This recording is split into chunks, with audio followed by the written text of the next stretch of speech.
All right, I think we should be ready. Good morning, everyone. My name's Brittany Phillips, and I work in human resources. Thank you so much for joining us today. I am here with Jackie Swaro, the benefits supervisor, and Terry Sir, the chief total rewards officer in human resources, and they are going to be teaching us about the new family leave program. Since we are in webinar mode, if you have any questions, you'll need to share those via the Q&A function. And we will address those as they come up. We are also recording this session and we'll post the recording to our website here shortly. So with that, I will hand it over to Terry, I believe, to get us started. Thank you. Thank you, Brittany, and good morning, everyone. I'm so appreciative that all of you are spending time with us today to learn more about family and the journey that we've been on as HR professionals over this last year to get it uplifted for employees in January of 2024. And with that, go ahead, Brittany, and advance the slide and we'll start. Okay, so as many of you know, we've already talked about family and what it stands for. Again, it's a state law. It was voter approved in 2020. It was known as Proposition 118, and it is the Family and Medical Leave Insurance Program, commonly known as FAMLI with an I. CSU is pleased to introduce that we have received approval from our administration to operate our own self-funded plan. And so we will have what's called a private plan under the rules with the state of Colorado. And a lot of work's being done here internally in HR. And again, so glad you're all here to help uplift this program for our campus in January. So as far as premiums, I'll just jump into the second bullet slightly. There's one change from what we've shared with you all before as HR professionals that will be coming up in January of 24. And that is the state has done some rule changing on the family legislative action itself. And what's happening is they're changing the calculation method of how the premiums are actually collected. So today is employees that are eligible for family. So again, those employees that work and live in the state of Colorado, the contribution is 0.45% of our income, but it's based off of a state unemployment insurance calculation. And what that means essentially is that's gross pay minus pre-tax earnings. So it's off a lesser amount. Now, the big changes you see in bold is that is changing under the state in January to gross pay. And so we are going to see an increase for all of us as employees, and how that will be funded. It will be a greater amount. So I just want to make sure everyone was aware of that. And then lastly on this slide, the benefits team again, our esteemed benefits administrators here in Human Resources will be facilitating the claim eligibility, and all of the connection points that Jackie's going to share with you at the near the end of our presentation as our HR professionals in the community. And then our payroll team, we're so thankful for them as well. They are going to be doing all of the income replacement quick pays or manual checks, if you will, every 2 weeks, as we'll talk about shortly. And then we're able to streamline that since it's our own plan through W-2 reporting, since it's our own employer plan. So some good news to share on this slide. Okay, what we're going to do now is we're really staging the presentation with a lot of the intricate, detailed FAQs. Not all of the FAQs will be gone over. There's a lot out on our family webpage. If you want to refer to that, you'll see some more. But there's certain ones we really do want to highlight with all of you this morning. So the first one, if we dig right in, is what frequency am I allowed to use CSU's family plan?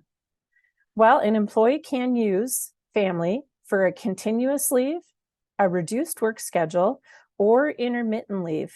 And all of those reasons for leave are considered family qualifying reasons, which also include care and bonding, or of a child, I should say. Now, employees are allowed up to 12 weeks of partial CSU family wage replacement on a rolling forward calendar year for qualifying eligible reasons. So what is important about that is they basically decided under the family regulations that they were going to use this rolling forward method. Now, Jackie's going to really hold up a lot of really great charts at the end here about family medical leave and family and how those calculation methods may be the same or differ. So we'll look forward to Jackie explaining all of that to us. So the last bullet on here, again, this means that an employee is eligible for 12 weeks from the first date they use leave to 12 months later. And then be aware again, Jackie's going to be reviewing the state classified FML method is actually not a rolling forward method, it's a rolling backward method. So lots of little details, but I have no doubt as HR professionals, we can't conquer all of them, and administering and uplifting this program for our employees. All right, next question. Can I apply for CSU Family if I am not in a paid employment status? Employees who have an employment frequency of less than 12 months may apply for CSU Family during the period of their paid contract status. So that basically means if you are a non-12-month employee, so think 9-month employees on our campus, it would apply to faculty and staff that are on those 9-month appointments. 9-month employees are not eligible to apply for CSU Family benefits until they're in a paid status. In addition, employees who are suspended from their assignment and ineligible for pay are not considered active employment categories. So again, just a distinction, since we're an institute of higher ed in the state of Colorado, we do have employees that are on different types of contracts where they may or may not be in a paid status. Now, one of the questions that we've been asked is for faculty specifically, if they have a summer session appointment, does that count as a paid contract status? And it would for the dates of their summer session assignment. If they applied for family during that time, we would certainly consider that an eligible time frame for income replacement benefits. Okay, now into the nitty-gritty details again. I know we've reviewed this in the last HR community meeting with all of you, but people really want to understand, well, how is this benefit calculated? Well, we're very thankful for our HRS team again here, Nick and his team, and coming up with some wonderful queries out of Oracle. They're going to make this all work for our benefits team. So let's dig into the first bullet. And there's a couple sliding things we'll need to look at here that are sliding scales, if you will, but they're also subject to indexing on an annual basis because these are driven by the state of Colorado and how we have to conform our plan to their rules. All right, so benefits are calculated up to a weekly maximum of $1,100. That $1,100, again, is subject to being indexed annually by the state. Again, that would be in July. How the income replacement works is the weekly benefit is 90% of an employee's average weekly wage if it is equal to or less than 50% of the state's average weekly wage, which is currently $1,421.16.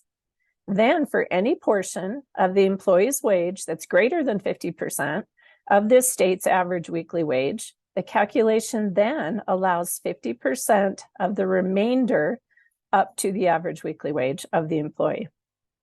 In the third bullet, the monetary calculation uses what's called the family base period. And that base period is essentially the first 4 of the last 5 completed calendar quarters that immediately precede the first day of the employee's benefit year in relation to the average weekly wage for the state's average weekly wage. Again, that number we just saw, $1,421.16. And then again, that is the second variable. That average weekly wage is also subject to change and index every July. Now, if we look at the chart below, we've added in for like variable hourly employees, if they wanted to try to figure out what their hourly salary would be versus an FTE'd employee. If you follow that over to the right, you can actually see what your percentage of weekly income may be under family with that partial income variable. But you can also see that the lower paid employees will receive the highest percent of weekly wage reimbursement. And for those that are higher in their income earnings, it's a lesser amount. So it's basically an inverted scale to try to make sure the lower wage income earners are getting the highest benefit from family. So very interesting structure the state's rolled out. All right, our next question. What deductions are applicable to CSU's family income? Well, again, remember, this is a state statute, so we're following all of the rules that have been laid out for us at the university. Family payments are exempt from state taxation and retirement plan contributions, whether those are from a mandatory retirement plan like Colorado Para or our defined contribution plan, which is known as the DCP, or perhaps any voluntary retirement plans, which could include the university's 403B, Para's 401k, or even Para's 457 plan. And then, however, federal and Medicare tax will apply. So when a family income replacement benefit is being run through our payroll system, it will be the partial income replacement with federal and Medicare taxation being deducted, again, with no state taxes, if that's a little bit easier to understand how that will work. All right, jumping down, any other leave-related program, and we're going to talk a little bit more about those programs in our presentation today as well. One of those programs is parental leave. The other would be leave accruals. So if an employee is earning sick leave and or annual leave, those can be used to top off the partial income replacement through FAMLI. However, those are subject to normal taxation deductions from our wages with retirement contributions and insurance premium payments. So those topping off of income will follow the same method of payroll that we currently use for our normal payroll. All right. Okay, next question. When can I expect to be paid by the CSU family plan? As soon as the claim and all of the required supporting documentation are considered complete by the HR benefits team, the employee can expect to receive the CSU family wage replacement every 2 weeks.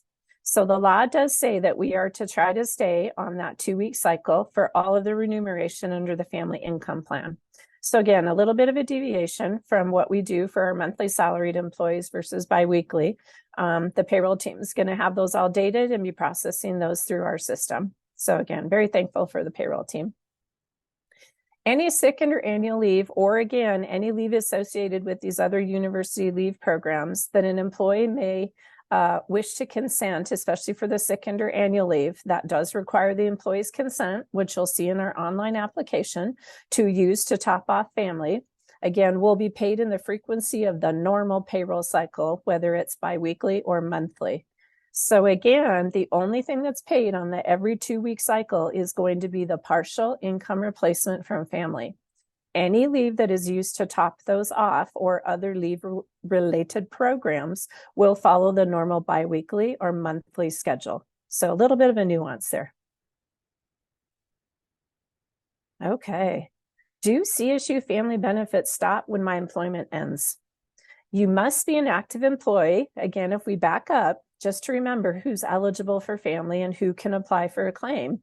You have to be in an active status for the dates that you're wishing to be gone under family. Now, if you are on a reduced work schedule or an intermittent leave, family leave will end upon separation of employment or the end of the contract period of the employee. And then a new application cannot be made until the employee is rehired or the new contract period would begin again. Now, there is a slight difference for employees that are out on a continuous leave. If you are approved for a continuous family leave, you are actually eligible through the duration of the approved leave time on the claim that you submitted. Now, that does not mean that we're going to be changing any of our Oracle transaction processes for separation, Oracle entries, or leave payout requests and reporting. That will all still continue as normal.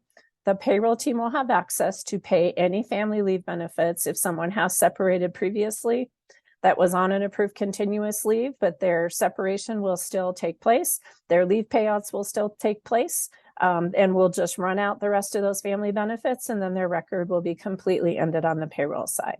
So again, really important thing for you all to know that variable as well. Okay, just a few reminders on some of the things that we've talked about. Again, we want to make sure that employees remember they should apply through us, not the state of Colorado. The state of Colorado actually now has a note. If someone does go into their portal, it says we have our own plan and they should come directly to us. So that's extremely helpful. The state was able to navigate that for us. A reminder for all employees and all of you as our HR professionals that employees have to apply for family within 30 days of the first date of absence. Over in number 3, the family application again is available on the CSU family website. We do have some conditional formatting based upon the employment category that you drop in to apply for that shows what people would be eligible for as they complete that application process. Just a reminder again in number 4, family must be used first before any other leave program. And other programs for eligible employees can be used again to top off the partial family income replacement. Again, as we spoke about, payroll will be working really hard to facilitate those family payments within 2 weeks after the claim is properly filed and approved by the benefits team. And that continues through the duration of the approved leaves. Lastly, again, any topping off of other leave programs or accrued benefits will follow the normal biweekly or monthly payroll cycle.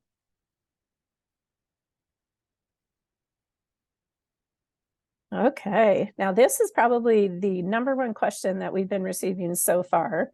And you've all probably noticed that we're running a separate leave email. It's hr_leave@colostate.edu. And that is going directly to the benefit staff and human resources, so we can make sure we're segregating and answering things just as quickly as possible for all of you, again, as our HR professionals, but also all the employees that are making inquiries to us. So that question that we're being asked is, am I eligible for CSU family in 2024 if I became a new parent in 2023?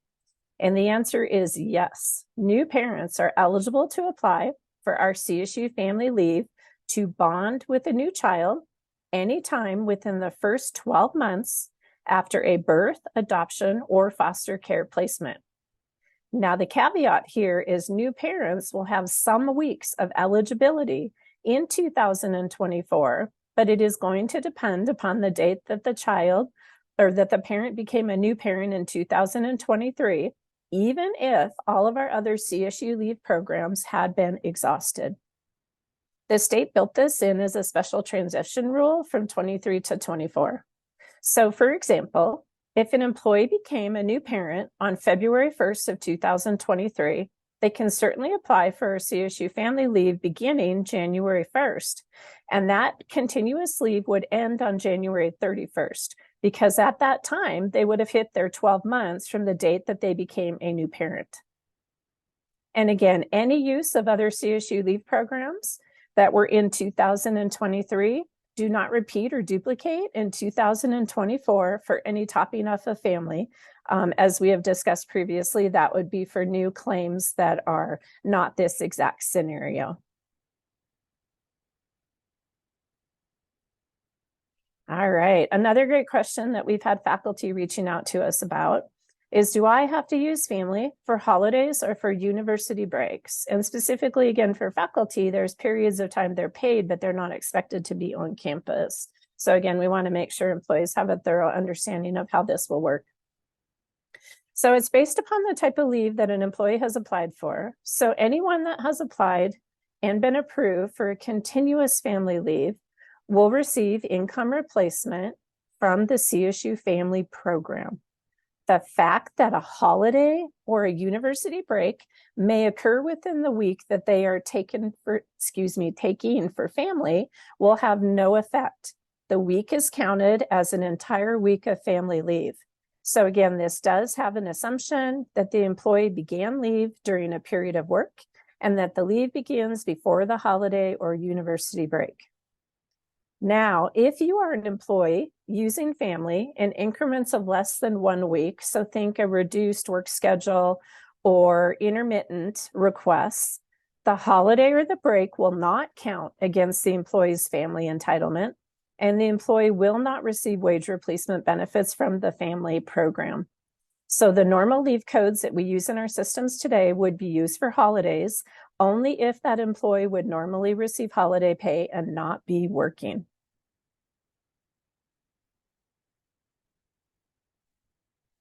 All right. Do we want to pause for a moment, Brittany and Jackie, and see if there's questions to be answered?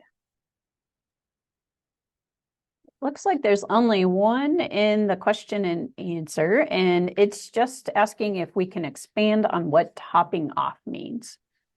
Oh, you bet. So again, under family, it's partial income replacement. And so when an employee applies for family, they're not going to receive 100% of their income. So again, if Brittany, do you think you could go back to the sliding scale slide with the premium calculation? Thank you so much. There you go. So again, looking at this slide, go to the far right-hand column under percent of weekly wage. So an employee that, let's go in the middle, is projected to make $78,000 a year. Their percent of weekly wage will be reimbursed at 69%.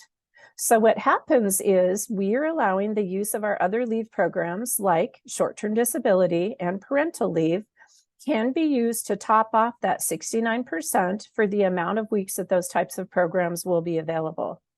In addition to that, if that does not get someone to their full average weekly wage, which is again defined under the law, we are also allowing employees to consent through the application if they would like to also further top off with sick leave or annual leave, depending on their employment category, if they accrue annual leave or not, to try to get them to 100% of their average weekly wage. I know that's a mouthful. I know it's a lot, but hopefully that does make a little bit better sense. Anything else, Jackie, before I hand it off to you for the next slide? Yes, let's see. There is a question about documentation for FAMLI and FML, which I will talk a little bit about in my section. So we'll leave that one. There's another that says for an individual who had a baby and used leave in 2023, in 2024, they can only use the family leave. If so, can they top off with sick and annual leave? That's a great question. So the answer is yes, they can use family leave as long as it doesn't exceed 12 months from the date they became a new parent. So that's why we had kind of the parenthetical, some weeks of eligibility will be available in 2024. So again, think of the example we shared. If an employee became a new parent February 1st of 2023, their 12 months is going to end February 1st of 2024. So for that individual, they are only eligible to use family and receive partial income replacement from January 1st through January 31st. And that is for care and bonding of a child. Would you add anything in additional to that, Jackie? There was just a clarifying point about topping off in 2024. So that is correct. If there are leave accruals available and an employee is using family for 2024, they are eligible to elect to top off using their sick and annual leave only. But that doesn't apply to, they've already potentially used their parental leave. They may have already applied for short-term disability. Those leave programs aren't reutilized essentially along with the family. It's just the sick and annual leave if it's available. Let's see. There is another about comp time topping off. So comp time would be another available option for top off, but we would have to work with the department. Again, we're going to be working very closely with all of you that are going to be doing actions within the system. So that is something that we could also allow for topping off under the program. And again, that's only going to apply to certain employee classifications at CSU and even a certain subset within that. But that would be a possibility so that we can try to get them to their 100% of their average weekly wage with all of the other options that are available so that they can enjoy the time that they're off, they can recuperate from whatever condition they're recovering from, and then come back to work, hopefully in the best medical shape as possible. All right, Terry, a few more questions popping in. So while we're on the topping off, a question about using actual work time to top off. So that's going to be more related to an intermittent or continuous, or excuse me, reduced schedule in those cases. And a lot of times it would allow an employee to continue to work and utilize family. But that leads me into one other portion on applying for family also, is that a person can only apply for family with one leave reason and type of leave. So if there's a continuous period of time off, that's going to be considered one claim. And then for that same situation, whether it's care and bonding, whether it is a serious health condition, that would require a second claim if they still have time remaining and there is either a reduced or continuous schedule used after that. So with that, yes, the work time could be included in that. Okay, let's see. Since non-student hourly employees are eligible for this benefit, can they only use this leave during the duration of their 9-month appointment? So the answer to that question is going to follow the slide where we talked about when someone's employment ends with the university. So it will depend on if the employee has applied for continuous leave or if they're on intermittent or a reduced work schedule. If they're on intermittent or a reduced work schedule, it will end when their assignment ends, which would be the time frame that you just described. If they are, however, on an approved continuous claim, we are required to pay out the rest of that claim even if their 9 months has ended. Now, their 9 months is still ended for all separation purposes with the university. Again, that does not change. It's just simply the rolling out of the family benefit that we're obligated to pay under the law for those people that are on a continuous leave. So again, a little bit tricky in how that's going to work between the different types of applications that come in. All right, thanks, Terry.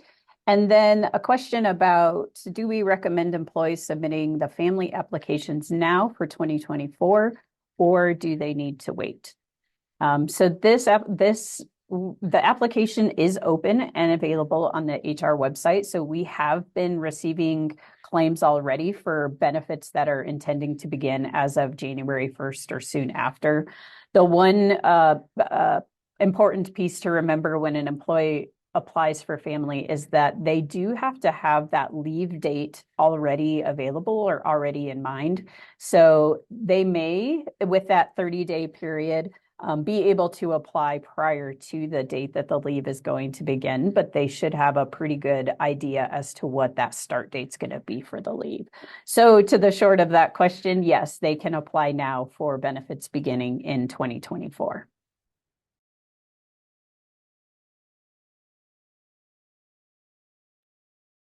All right. Did we hit all of the Q&As for now?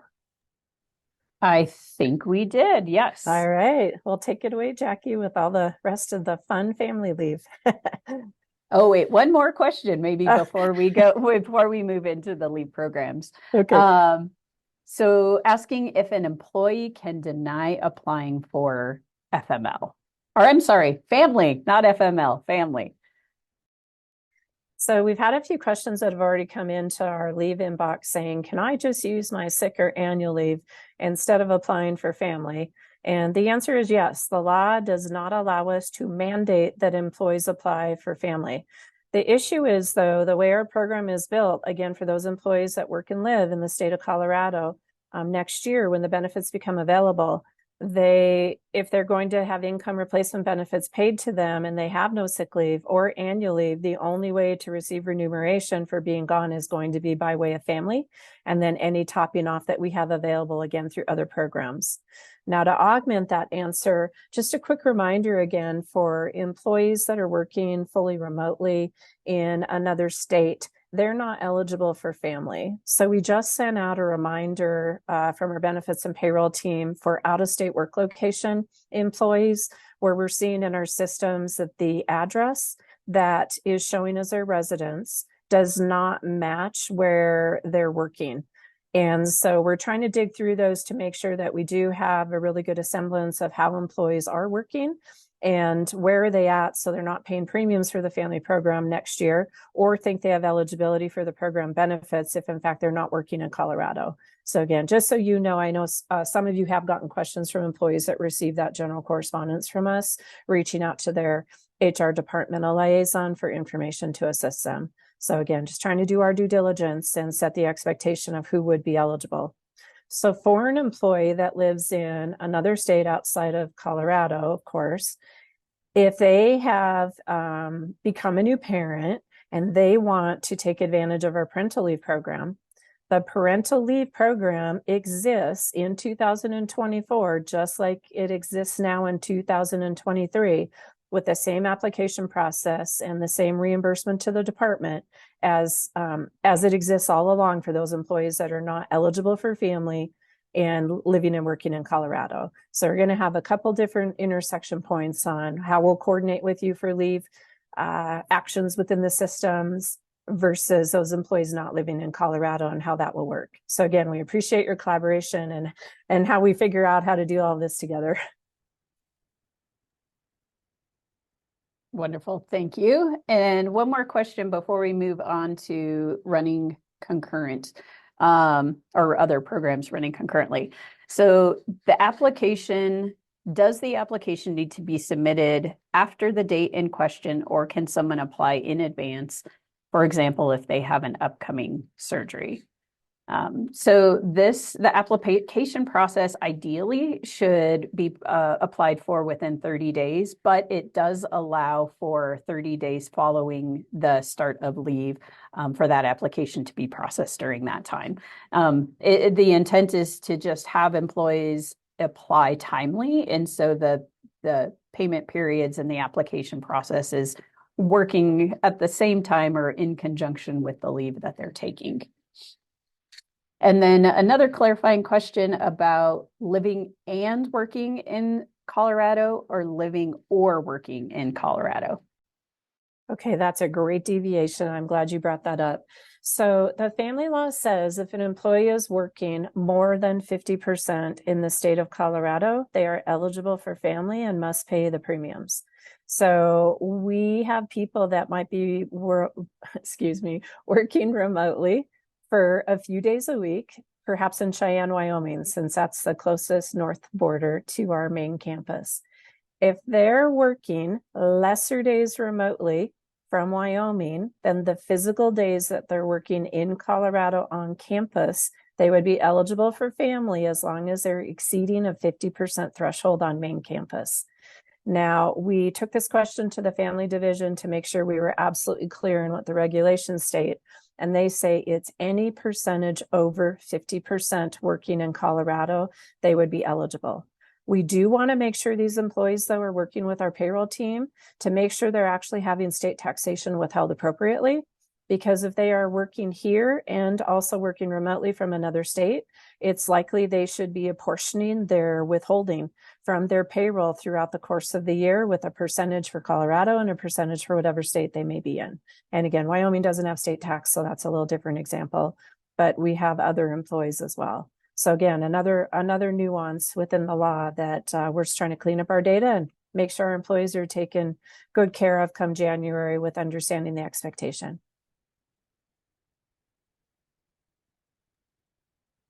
All right, I think we are ready to move on from here, and then we'll give it we'll give you all another option toward the end to ask additional questions. So thank you for that time.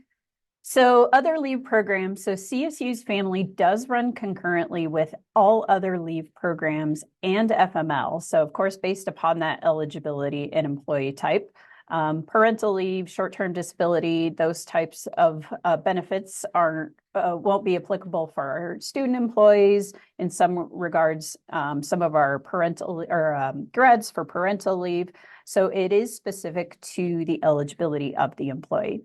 So to start out, the FML process, that process is going to stay the same. So that's going to be whether an employee is applying for a family, if they live in the state of Colorado. If they don't, your FML process will remain the same. And that will be continued to be initiated at the department level through the HR professional. So that's tracking and the submission of paperwork to HR. That's all going to continue as usual. Then parental leave is if there is a situation where an employee becomes a new parent, parental leave will be included and added as a top-off automatically. So assuming that they haven't already used parental leave in the previous year. And that's really going to be only for the 2023 to transition 2024 year. We shouldn't have that circumstance in future years. So that parental leave, again, will just be topped off if they're eligible. And then the department does have the ability to still continue to submit for reimbursement the percentage of the parental leave and any sick and annual leave used, again, just as that is done today. So we'll talk a little bit more toward the end about how many hours that may be in a particular circumstance and how we communicate that to the department, and then that reimbursement coming back to HR. And then short-term disability. So specifically for our faculty and administrative professional employees, the plan rules haven't changed with the introduction of FAMLI. So it still requires that an employee exhaust all of their sick and annual leave first before becoming eligible for short-term disability. So it's very likely that the utilization of STD may go down in the sense that employees will be using more of their leave accruals and FAMLI and may not have short-term disability. But again, HR will make that determination if short-term disability is to be utilized, and that will be topped off automatically as well. And then the second, or the last portion there that you'll see, the sick and annual leave. So that sick and annual leave does require that an employee makes the election to top off FAMLI. So that is the type of leave that will not be used or added in addition automatically. So our application does ask a question whether or not they wish to top off using sick and annual leave. If they have both and they choose yes, the sick leave will be utilized first, and then the annual leave will be used after that period. Actually, I skipped right over the short-term disability part for state classified as well. So we have learned from the state that the state's third-party administrator, which is UNUM, once the FAMLI period is open, UNUM will start automatically offsetting what they would expect an employee to receive under FAMLI based upon the salary that's submitted on the application. And that will be automatic whether an employee applies for FAMLI or they don't. So that's an automatic offset, which is going to avoid or hopefully avoid any overpayment from the state classified side. But that'll be another coordination that we'll do with the state as we continue to have employees apply for short-term disability. I'm going to stop. Let's see. There are a few questions. Let's see if they're applicable here. So currently there is one question. Currently, we don't allow for parental leave to exceed 3 weeks. So that is correct. It's still going to remain 3 weeks parental leave. It's just going to be based upon the hours utilized for that topping off of FAMLI. So that 3 weeks won't change. Jackie, on the parental leave for grads, could you explain the deviation maybe for a grad student in the parental leave policy for them? Yes, absolutely. So the parental leave for grads is based upon 3 weeks if they attest to being a non-primary caregiver, and it does expand to 6 weeks if they are considered the primary caregiver. So again, that application includes that as a question to make that determination. And we are looking to potentially and hopefully eliminate paper forms going forward. So the parental leave and along with some of our other programs, hopefully will become electronic forms to be submitted all at one time as well. So there may not be multiple applications that need to be required.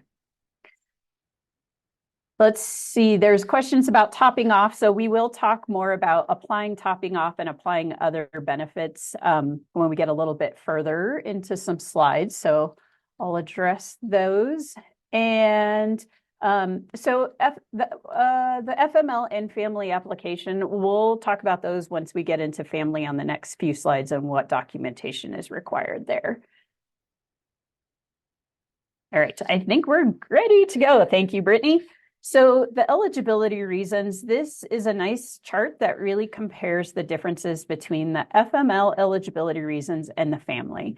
And you'll see that there are reasons that are very common between the two of them. So the ability to take leave for the employee's own serious health condition, the serious health condition of a family member, care for a new child, so birth, adoption, or foster care. And then military exigency. Those are going to be the same under FAMLI or FML. And then you'll see the little bit of a difference there with addressing the safety needs of domestic violence that exists under FAMLI. It doesn't currently exist under FML, but there is safe leave that's also available under through the state of Colorado, but that doesn't fall under FML. And then the additional portions of FML that aren't covered under family are the care of a current service member with a serious health condition and the care of a military veteran with a serious health condition. All right, so family member eligibility, again, you'll see some similarities on this slide, but the expanded versions under family. So the ones that will stay the same are both cover the child under age 18, coverage for a spouse or common law spouse or a domestic partner or civil union partner, and that of a parent. So the expanded portion is going to include for family, the child over the age of 18, because as you may be aware, for family, it does require that a child is under the age of 18 if they don't have a disability, which essentially prevents them from self-care. So that is going to expand there. And then also with the addition of the coverage for a grandparent, a grandchild, a sibling, or a person with whom the employee has a family-like bond. So there is some documentation that is required for family, and it does ask specifically for more information on who the family member is in those documents. The grandparent, parent, child, and sibling also may include in-laws. That could be for those that is directly related to the family member or that of their spouse or partner. So the family, this probably is a good portion for our documentation under family and FML. So there are, like I mentioned, specific documents. They're very similar as far as providing medical information for their serious health condition or that of a family member. There's also what's included as a bonding statement, and that's going to cover the care and bonding of a new child. So those documents are going to be required for family, and they're specific to family. So they will be in addition to any FML paperwork, any paperwork for employees adding their children, maybe new child to their benefits. These will have to be submitted separately. There is a portion in the application where they can upload the documents directly in as they're applying. There's also a secure OneDrive, which is also on all of our documents and on the family website where they can access and upload those documents if they don't do it at the time that they apply also. So that is something that we've seen currently with some applications. It's either applications are not fully complete or the information is submitted with the FML paperwork or other non-applicable documents. So again, family is very specific to what it's requesting, and no substitutions will be accepted for those documents.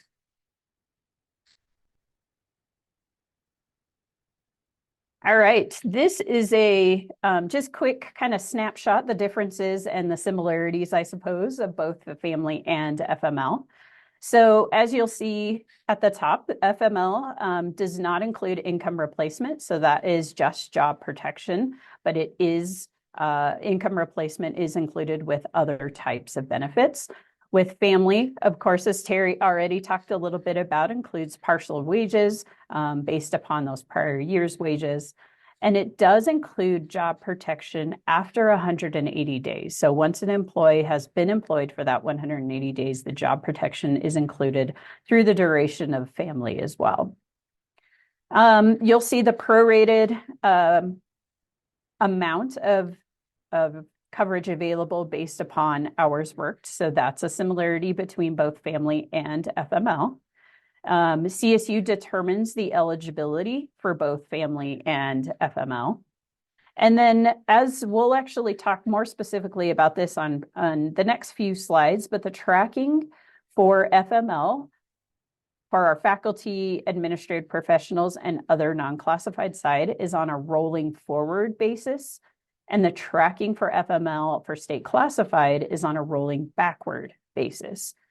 FAMLI is going to follow more similarly to what the Faculty and Admin Pro FML with the rolling forward basis. And we'll talk more about what that really means on the next few slides. And then the bottom is that they work in conjunction with each other and run concurrently.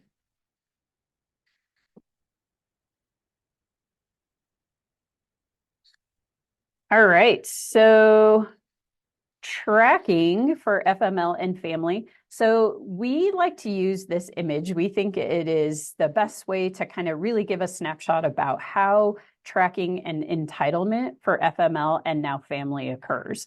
So again, for our Faculty and Admin Pro, they're going to have that rolling forward method, meaning that the employee would be eligible for both FAMLI and FML from the first day they use leave 12 months later. And that entitlement, which is why you'll see all of those boxes stacked on top of each other, because in essence, they get all 12 weeks of those back all at one time. So you'll see this is the easiest method for tracking. You find that day that they use leave and they get that entire entitlement back. But there are tracking spreadsheets on our website, which currently exists for FML to help departments and employees, if they choose to complete this themselves, to track how many hours that they've used for FML and how when that entitlement returns. There are our HRIS team, as they have been doing amazing things with us for this FAMLI transition, have also included the FAMLI hours taken in both the Admin Pro and state classified spreadsheets. So they'll be able to track those simultaneously. All right, so now on to the tracking for FML and FAMLI for state classified employees. So you'll see that the FAMLI entitlement doesn't change. That's going to be on that rolling forward method, the 12 weeks every 12 months. But this image is going to show a little bit more about how the state's rolling backward period works. And essentially, when a person applies for FML, we look back to the previous 12 months and make a determination of how much leave they have used in that previous 12 months, which is why you'll see individual boxes, because they may not receive those 12 at the same time, because as one day drops off or 1 hour, however, whatever increment that they used FML that previous year, that gets added back on to their entitlement once they reach that day 12 months later. So in theory, it's similar in the sense that they get that entitlement back, but they don't get the entire 12, or in the state classified portion, 13 weeks of FML back at one particular time. So this may be a little bit tricky as we're looking at the tracking for FML and FAMLI, because someone may receive their entitled FML, their entitled FAMLI entitlement back, say that a few times, at one point in time, but they may not be obtaining and receiving their FAMLI except day by day or hour by hour, however it was used. So this tracking spreadsheet, which is will be available on the website as well, may be a little bit more highly utilized and important in tracking that, because it's going to differentiate those two mechanisms on that spreadsheet.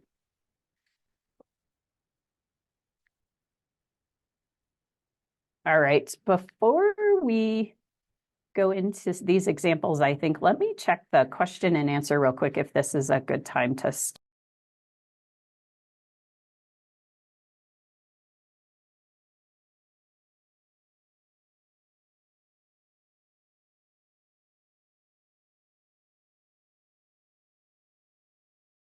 Okay, there is a question about state classified employees and current top off, and then how that is going to be utilized. So that is correct that state classified employees, when they apply for short-term disability today, they do have the ability to allow for top off with their sick and annual leave accruals.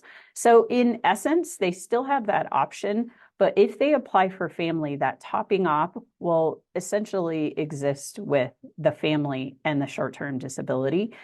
If there were to be any gaps still in that income replacement, there would still it would still be allowable for them to top off. So again, that portion isn't going to exist. It's still going to allow that essentially make whole or top off with the short-term disability.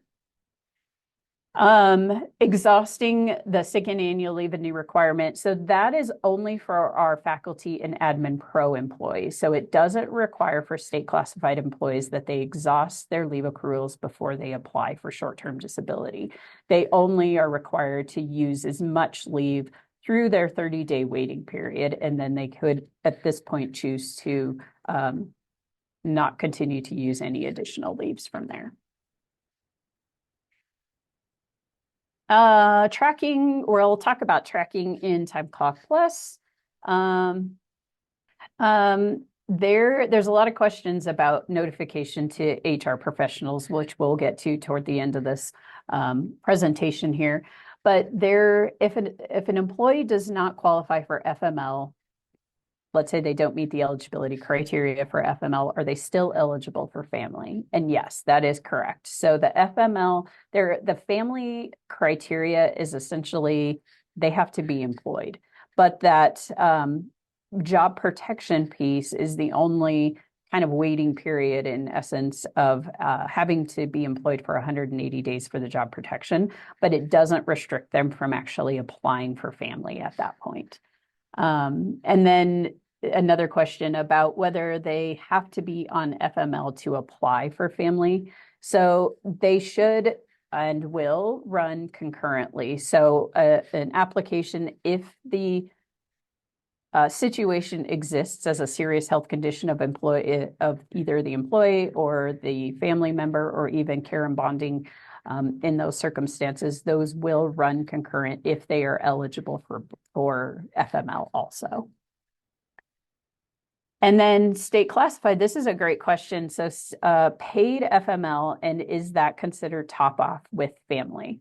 So paid FML or PFML is included and allowed for top off, except in the circumstances for care and bonding. And it doesn't mean that it cannot be used for care and bonding, but it doesn't necessarily always have to run concurrent with family.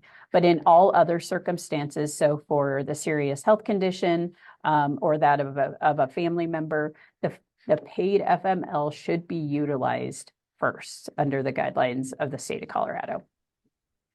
And then just to jump in really quick on the PFML, and there's a few other small caveats that only apply to the state classified employees.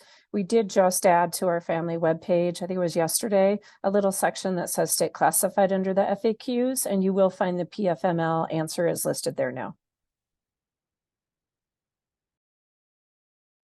Thanks, Terry.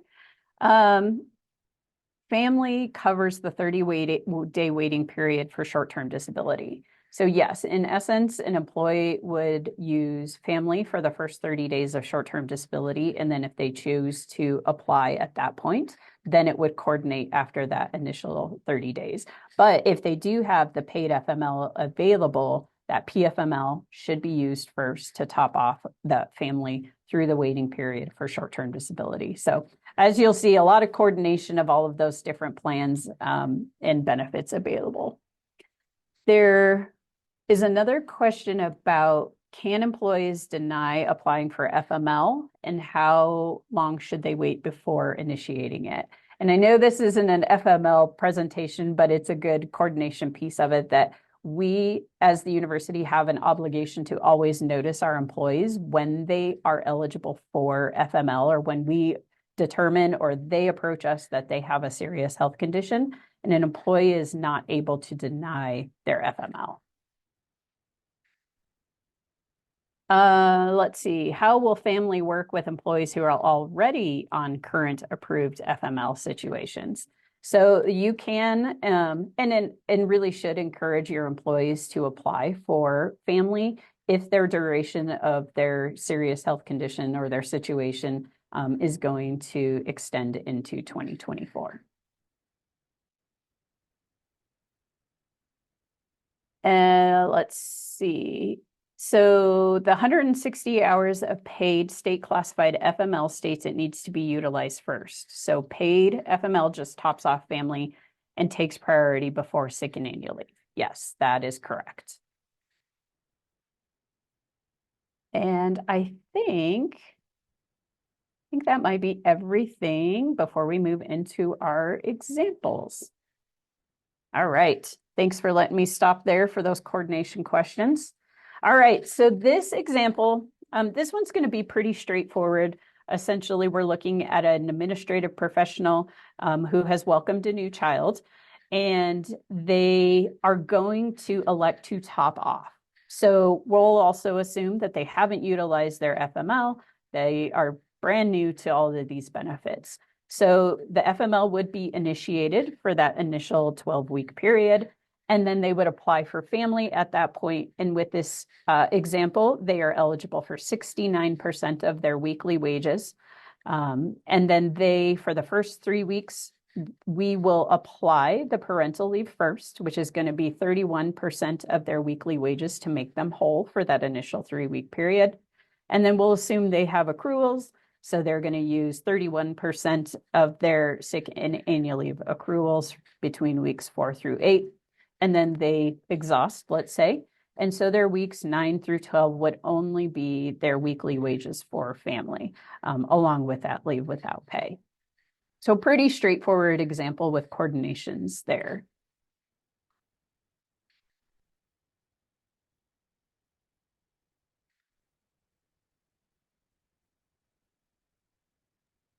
Sorry, I lost my mouse. That's okay.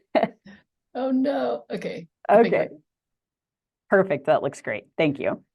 All right. So this example is going to be that of a state classified employee who has become a new parent in February of 2023. So that main question that we've been getting. In this situation, they've elected not to top off. So for their FML, it's not going to run concurrent with the family at this point because they have already exhausted their FML from their qualifying reason in 2023. So family, they'll apply for that at that period and beginning January 1st. And then they are eligible for up to 7 weeks of family in this situation because the baby was welcomed as of February 16th of 2023. So they only have up to that 12-month period to use the family benefit. So along with that, they would still have 5 additional weeks of family available for the rest of their rolling period if they experienced another qualifying reason. You'll also see that at that same time, the family and the FML entitlement is going to begin as of February 16th of 2024, when that look back period for FML exists again. They'll get, let's assume, 8 hours on that first day of the 16th, and then every day that they used FML in 2023 will be regained in 2024. And as I mentioned, because this person is not topping off, there's no additional income that will be included, and then the family wages will be all that's received.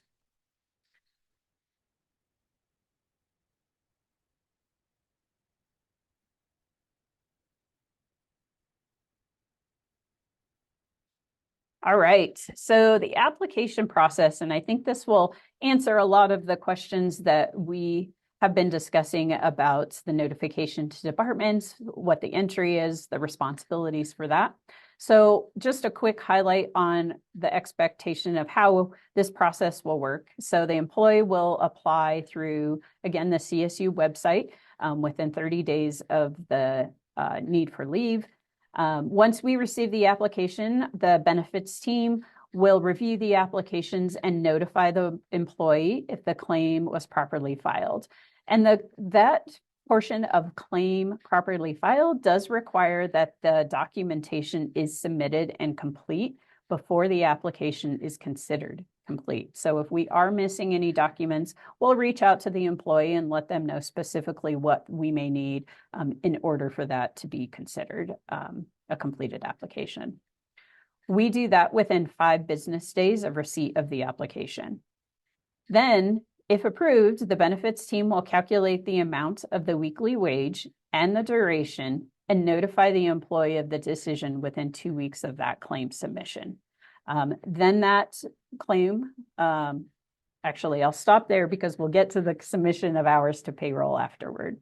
So we notify the employee first. And once we make that determination of what that calculation is and what the duration of that claim is going to be, we will send a detailed notification to the HR professionals in the department that will let them know if an employee chooses to top off.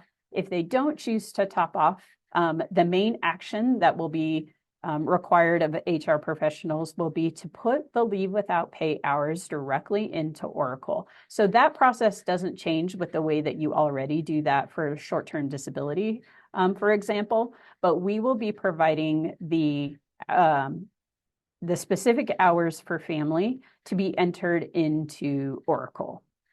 Now, one portion that I'll mention on the leave without pay, and of course we do that leave without pay portion to pay the family, so there's no overpayment, so they're not also receiving their normal salary in addition. When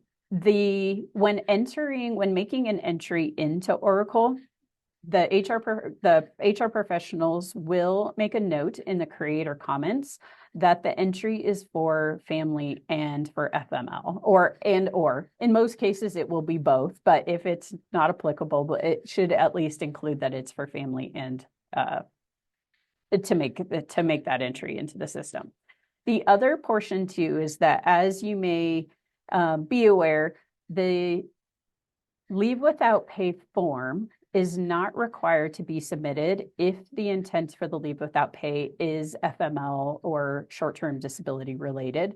That's going to be included now with family as well. So if the reason for the leave without pay entry is for family, the leave without pay form that gets generally routed through the provost office is not required for that entry. Then into the Time Clock Plus system, the department, again, based upon the notification from the benefits team, you'll enter in family, parental leave if applicable, family FML, and sick and annual leave. So that all still gets directly submitted by the department directly into Time Clock Plus. Then once the entry has been made, the submission so we'll send our approval and the information directly to our payroll unit. We'll make sure that that leave without pay action's been entered into the system. And then any top off that might be included. Oh, and I didn't mention that either with the sick and annual leave included in the Time Clock Plus entry. If they do choose to top off, we will send essentially a percentage and the number of hours that would allow this employee to be made whole, in essence, by the entry that will be put into the Time Clock Plus system by you as the HR professionals. So all that will come specifically in that notification. And then once that's completed, then our payroll unit will continue to make those payments every 2 weeks through the duration of the claim. And then those top off other leave benefits will be paid in the normal pay cycle.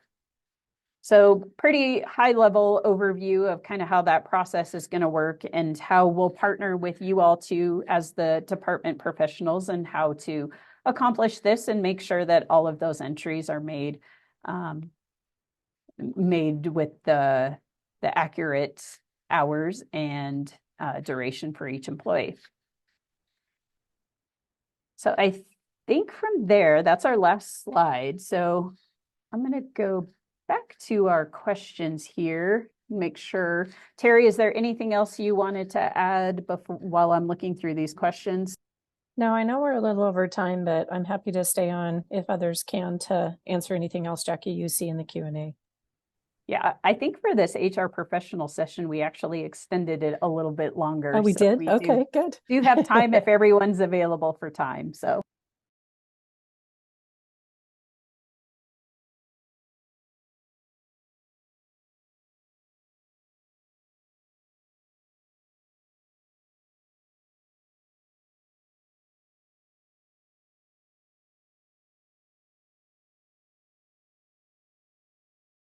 Okay, there is one question about how leave is calculated when family is calculated by wage and leave is calculated by hours. So that's a great question. Really, family is also going to be calculated. It is by hours, but it is by wage. So there is a breakdown of once that determination is made on what that average weekly wage is and what they're eligible for, there is essentially an equivalent hourly rate that goes along with that. So if we were to guide the employee or the department to enter in 10 hours of sick and annual leave, for instance, that 10 hours would equate to the make whole of the average weekly wage that family is paying. So it does equate essentially in hours also. If an employee has not applied for FML, when and how does that process happen? So the intent is that employees should still continue to communicate with their departments just as they are today if they are experiencing a serious health condition. So hopefully those conversations have already occurred prior to the notification to the department that the employee has applied for family. So we will continue to put and include a communication as well in what we have on our website and in the applications that we do ask that they continue to communicate with their departments. Otherwise, that initiation for FML can exist at the time that the family notification is submitted as well. Let's see, there are individuals who work 410s. Will that be impacted by the entries that you send our way? So essentially what we'll do is that we are going to send hours and what that equivalent to make whole is going to be. So how that's applied in Time Clock Plus may be specific to how they're working in the system. So if you enter them on 4-hour days or you enter them on not 4-hour days, 4 days out of the week or 5 days out of the week, the hour will be entered based on their schedule.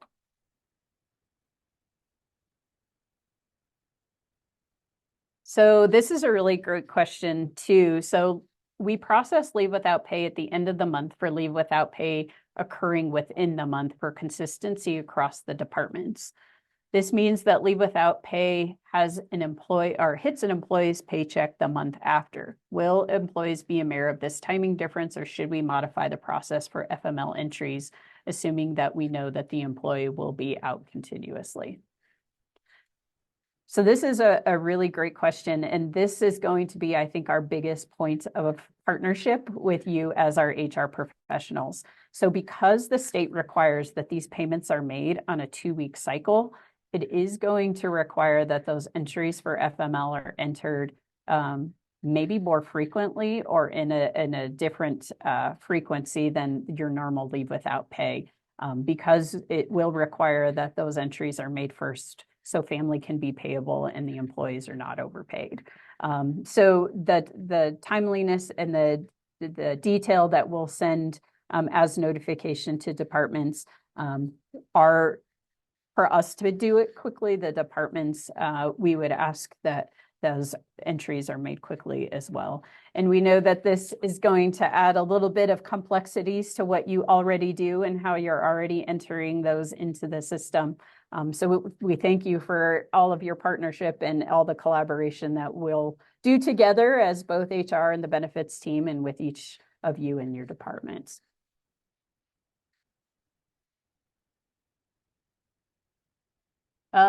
We will take in, the question is whether we take into consideration if they are not 100% FTE.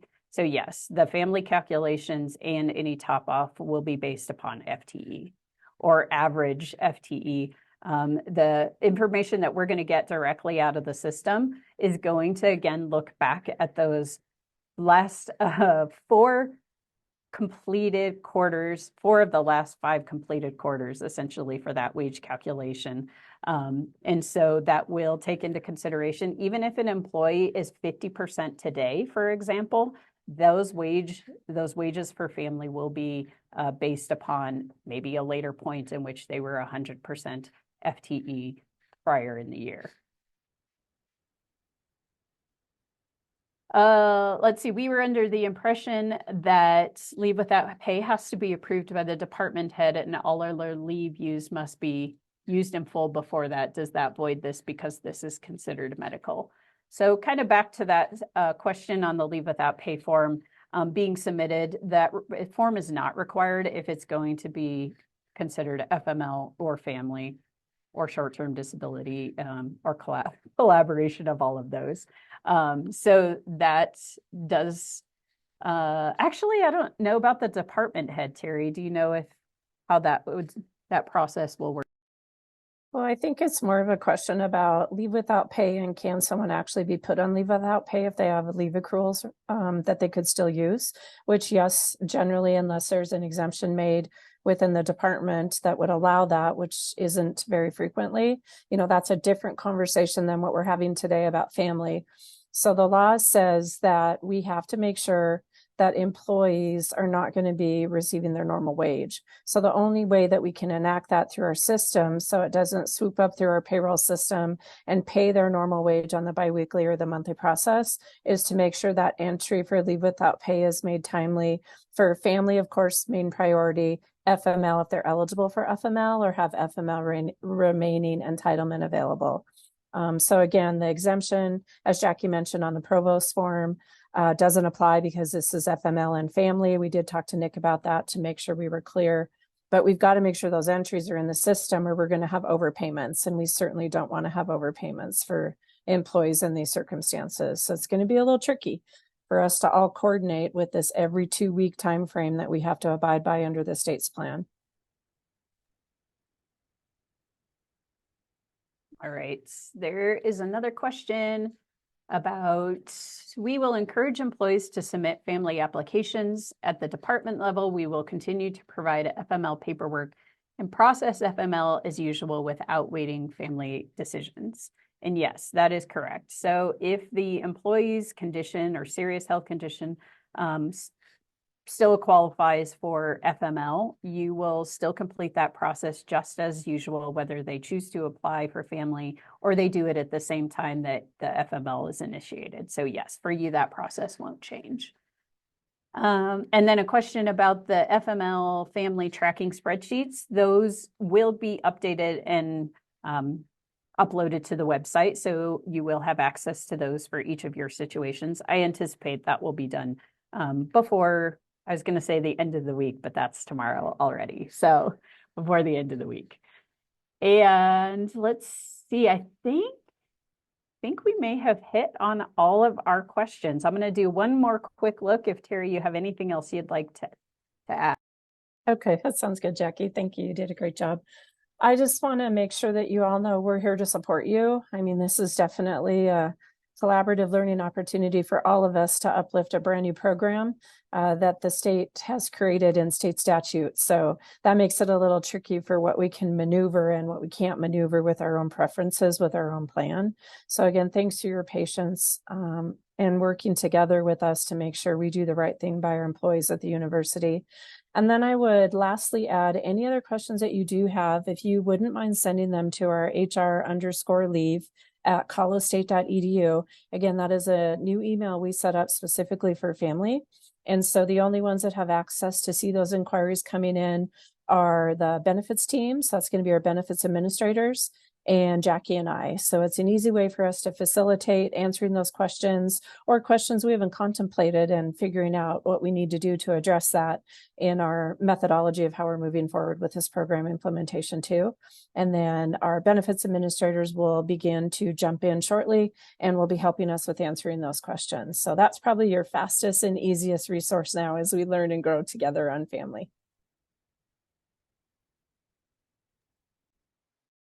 Okay, so a couple more questions about FML and family. So can an employee, let's see, is an employee on family mandated to receive FML paperwork, assuming they're eligible, or can they wait without telling us to apply for family for 12 weeks to be exhausted and then apply for FML?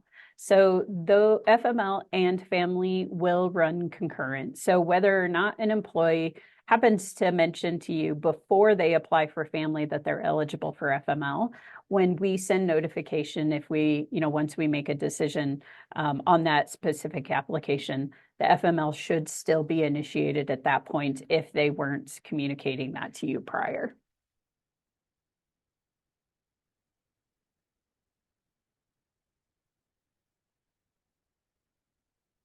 All right, and then that leave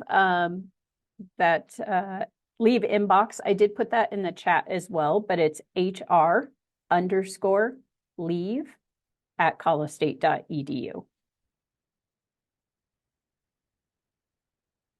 Right, I think that is all of the questions that I'm seeing. So again, as Terry mentioned, thank you all so very much. We will be posting a recording of a presentation, maybe this one, maybe a different one, on our website for reference as well. And so there are some other sessions that are available that we're hosting for our CSU employees. And so if you do have employees with questions, we do encourage you to send them information. They're posted on our website as well, and so they can apply for a similar webinar. And then I'll just add, we'll go ahead and take this recording and drop it into our HR community meeting chat box, maybe as a link. We'll figure out where we can link it. So it's not so open to all other campus employees, but it is open to all of you, because I think your questions are going to be definitely were more unique than I think we'll see from employees from a practice perspective as an HR professional on how we're going to align and do this together. So we will definitely make sure you have access to this specific recording. And then as Jackie mentioned, we do our first employee session this afternoon. So we're going to try to reframe just a little bit. Same slide presentation, but we'll reframe a little bit on what they ask versus, what we're going to be sharing with them that's not logistical as HR professionals. So again, thank you all very much.